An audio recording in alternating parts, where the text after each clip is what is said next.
I only like things that no one ever hears about.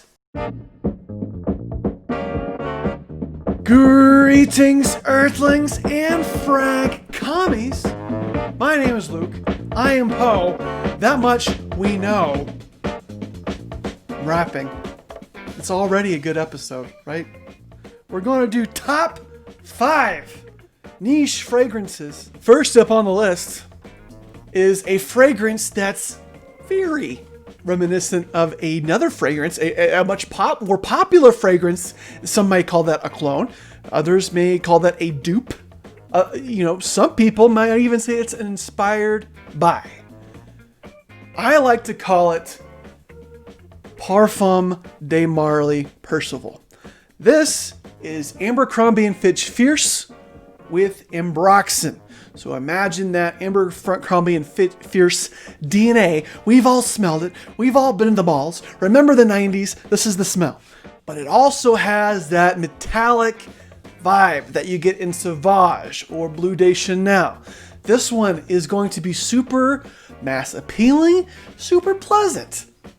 It is a bit generic.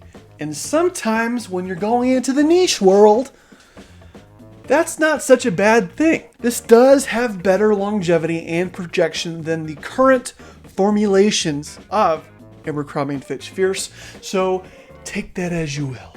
This next fragrance isn't exactly limited to summer, and if you want to wear any of these fragrances whenever you want, then please do as you wish, because there's no hard and fast rules. I mean, there are hard and fast rules like, don't kill people. Make sure your baby human survives every day. Don't burn things down. This one is Tom Ford Beau de Jour. This is masculinity in a bottle. I can't take credit for that. That's Eugene from You Smells Good, but that's a really concise way of saying this. My favorite aromatic fougere, my favorite barbershop scent. Lots of lavender in this one, but it's not going to be kind of an astringent or cleaning type of lavender. It's going to be a rich, creamy, handsome lavender. And you're also going to get the oak moss. You're also going to get the basil.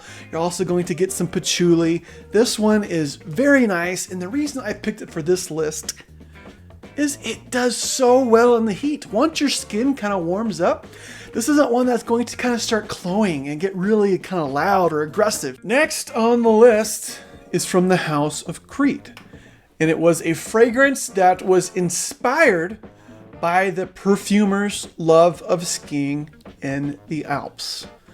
Creed Silver Mountain Water. This one gets a lot of love on the spring list, and I can see why.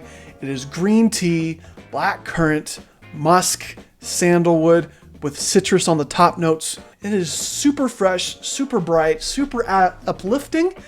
And let's see how many times I can say super in a row. Super bright, super fresh, super uplifting, super nice, super pleasant, super long lasting for a freshie. How about that one? Coming in at the 2 spot is a fragrance that was actually my wife's pick for best niche out of her top 10 summer scents.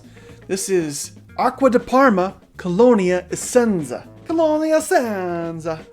A spaghetti. Ritarrana sauce Rexa. It's not Italian either. This is a soapy citrus aromatic. And a lot of the soapier scents come from white florals. This one's coming from neroli. This one's coming from petitgrain.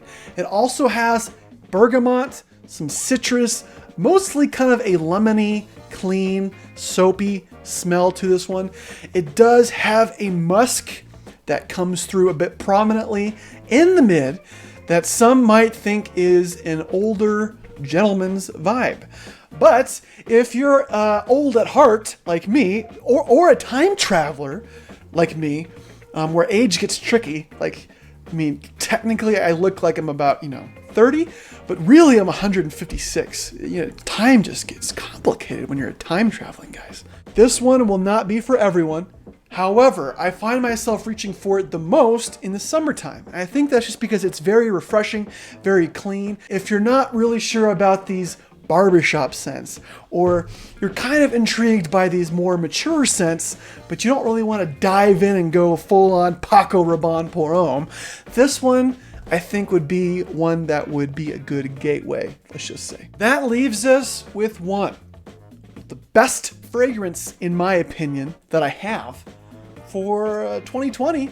Niche Summer Edition Aqua Gold by Montag. This one gets slept on, you guys, and I think it's because the first time I smelled it, it really just kind of smelled generic and basic. But the more I wore it, the more the complexities kind of came out. This one has a designer freshy DNA. But this one is much more than what's leading at first sniff. You have a grassy citrus. You also have some leather. Not a very used note in the summertime, but it works. It helps soften things up. It is not going to be very challenging. It is not going to be a fragrance that you have to second guess or talk yourself into wearing on a summer's day. This one is 8 to 9 hours on my skin, including outdoors. The one drawback though is it doesn't project as much as maybe the other Montags do.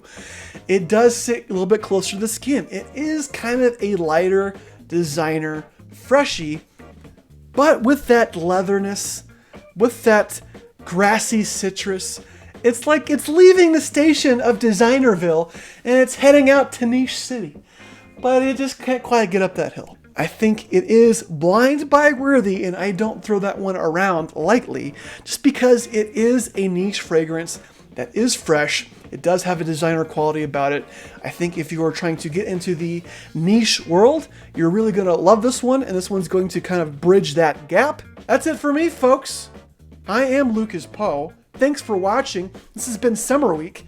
I get to stop wearing these kind of ridiculous shirts now. If you like this content, like, subscribe, comment, whatever else you guys want to do out there. This bit is going off the rails. I should really just stop this while I'm somewhat ahead, I guess.